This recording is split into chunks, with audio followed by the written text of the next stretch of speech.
my biggest takeaway from this was how they adapted and overcame the obstacles and realizing how sick people and people with symptoms would not go to the hospital because it wasn't viable, and how they turned that into a positive. They used the community to their benefit, and they would go home to home administering medicine and taking care of those who were showing symptoms, as well as testing for those who weren't showing symptoms but could have been exposed to it because of the one person that has it can expose 12 others, and then those 12, and how it just exponentially increases and spreads tuberculosis.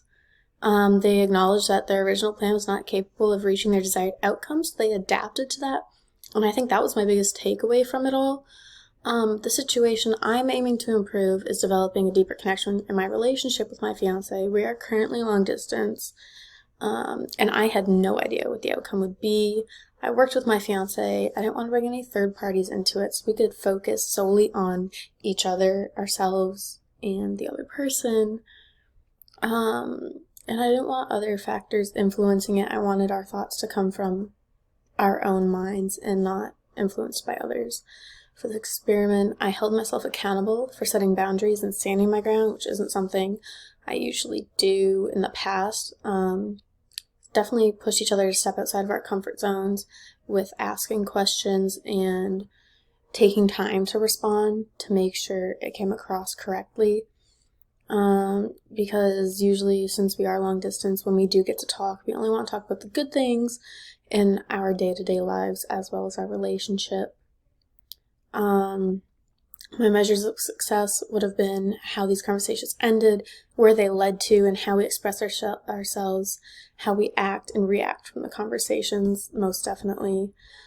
My fiance and I each brought up sensitive subjects and things that have been on our mind, but like I said, with it being long distance, we haven't really had the chance to talk about it, didn't find the right time to, and we allowed each other to have some space to collect our thoughts, which, especially when you're on the phone or texting someone, it can be easy to react really quickly because you are hidden behind that phone.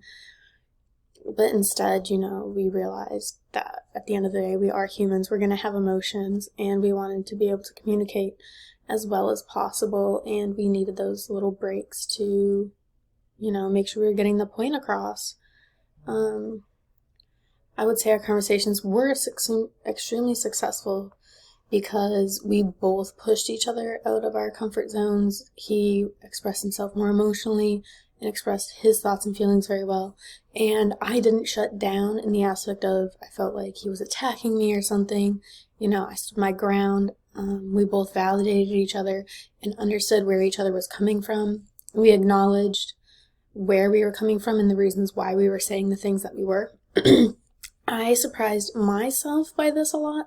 I think more than I was surprised by him, because I used to be a super big people pleaser, a pushover, and I really expressed myself. I didn't let myself shut down, like I said earlier. And my fiance acknowledged his words and actions, and we both acknowledged where we were wrong. And that was something that definitely surprised me, and it was insightful to the fact that we acknowledged and realized what the problem was together instead of just one person or the other. We acknowledged where we were lacking and turned those points into strengths by showing our emotions, setting those boundaries, acknowledging and apologizing to each other and for each other. This can definitely be used in the future and with any aspect of a relationship, especially with long distance, where communication can be difficult. This model can be used in multiple ways. I first saw after an issue in the workplace or academic life because I figured it would be easy, but then I realized, I wanted something that wouldn't be so easy. It wouldn't be so, just plotted out. I wanted something that I would actually have to work through and experiment with, and I think that was the whole purpose of this all. My desired outcome of using this is be able to see the process and outcome and acknowledge that it may be positive or negative. However, it's organized in a positive manner in the aspect that it's organized and pushes towards the growth mindset. And, you know, just acknowledging that it may lead one way or the other, but at the end of the day, it's not the end of the world.